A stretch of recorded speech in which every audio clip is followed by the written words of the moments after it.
Can I tell you something? Barcelona is about to lose another attacker. This time, it's Ferran Torres, and reports say he's already given PSG the green light. Luis Enrique wants him. Barca are ready to sell him, and the fee could be a bargain at around 45 million euros. Today, we're breaking down this whole situation, where the deal actually stands, why PSG want him, why it could be the perfect move for Torres himself, and where things could still go wrong. Stick around, because this is one of those transfers that looks simple on the surface, but actually says a lot about where both clubs are heading. Let's get the facts straight first, because there's a lot of noise out there. According to Sky Sport Italia, Mundo Deportivo, and Fabrizio Romano, PSG have made contact with Ferran Torres' camp, and talks are described as advanced. Sky's Luca Bendoni even claims Torres has already given his personal green light to the move. Romano's take is a bit more cautious. He says PSG are interested and in contact with the player's agents, but stresses Torres is an option, not the only one, and that things aren't quite as far along as some reports suggest. On the money side, Barcelona are reportedly asking for 50 million euros. PSG's opening approach is closer to 45 million, bonuses included, so there's still a gap to close, but nobody's talking about a collapse deal. This is a when, not really an if conversation right now. It's also worth noting the process here. Before anything moves forward on the Barcelona side, Torres is expected to formally tell the club he wants to leave. That's standard procedure, but it matters. It shows this isn't just outlets speculating. There's an actual mechanism in motion. In multiple Spanish outlets, including Sports and Mundo Deportivo, are lining up with the same story, which usually means the framework of a deal is real, even if the final numbers aren't locked in yet. One more detail that tells you how far along this is.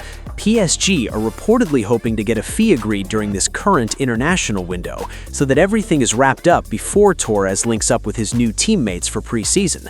That's a specific, practical target, not vague transfer gossip. Start with the obvious.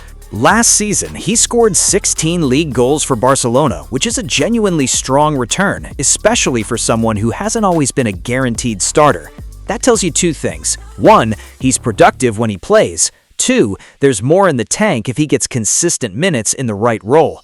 He's also a full Spain international who's been part of their World Cup squad this summer, which says a lot about where he still sits in the pecking order at international level, even with all the attacking talent Spain has right now. Now, flip it around.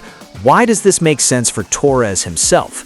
Playing time is the big one. At Barcelona, Torres has had spells where he's been in and out of the 11, especially with the club's other attacking options. He scored 16 league goals last season, which is a very solid return, but he's never quite nailed down a truly undisputed role. At PSG, under a manager who already trusts him and has used him extensively before, there's a real path to being a nailed-on starter in a rotation, not just a squad option. There's also the contract situation. Torres has 1 year left on his Barcelona deal, expiring in 2027, with extension talks described as timid at best. That's exactly the kind of situation where a player either signs a new deal or the club sells this summer rather than risk losing him for nothing in 12 months. Moving now, while there's still transfer value attached to his name, protects his market worth and gives him control over his next step, rather than waiting it out and potentially losing leverage. And competitively, PSG right now are Champions League winners and one of the most dominant sides in Europe. That's a different stage than what he currently has at Barca. There's a psychological angle here too. Playing under a manager who already knows you, already trusts you, and has already given you real responsibility takes away a lot of the uncertainty that usually comes with a big move.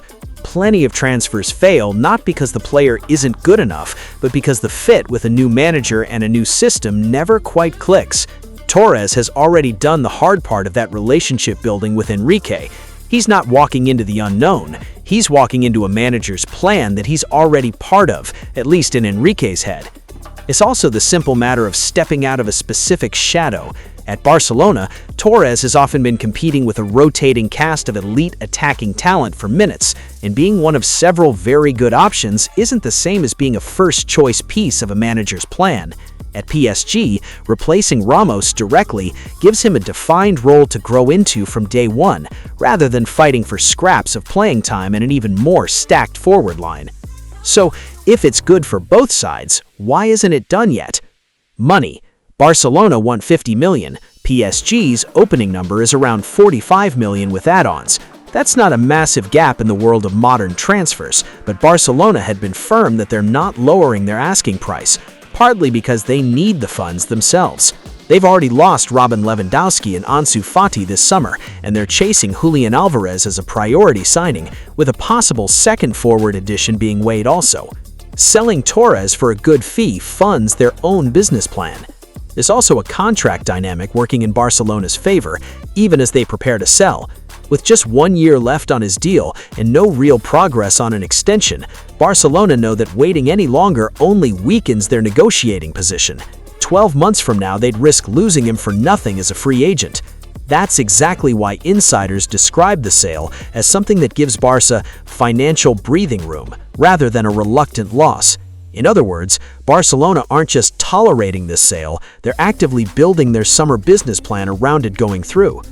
It's worth spending a moment on Barcelona's side of this, because it's not just about losing a player, it's about what they do next. Losing Torres, on top of Lewandowski and Ansu Fati already leaving this summer, is a real reshaping of that attacking department. But Barcelona's priority is clear. Julian Alvarez is described as their top target to reinforce the forward line, and they're reportedly still keeping an eye on other attacking options too, with names like Vlahovic floated. So from Barcelona's side, this isn't really about weakening the squad, it's about funding a specific rebuild. Selling Torres for a fee close to what they're asking gives them working capital to go after the player they actually want as the long-term answer up front. If you're a Barca fan, the Torres sale only really stings if the money doesn't get reinvested well. If it does, this could end up looking like smart business in a year's time. So here's where things stand. Talks are advanced, the player wants it, the manager wants it, and it solves a real need for PSG's attack, while also giving Barcelona the funds to chase their real priority in Alvarez. The only thing left to sort out is the fee, and in modern football, a €5 million gap rarely kills a deal that both sides actually want. Expect more movement on this once the World Cup wraps up and Torres links back up for pre-season. If PSG get their number down, or Barcelona soften just slightly, don't be surprised if this one is confirmed within the next couple of weeks. Let me know in the comments, is this a smart pickup for PSG, or are they overpaying for a player who's never quite been a nailed-on starter anywhere? And if you want the next update the moment it drops, hit subscribe and turn on notifications. This one's moving fast.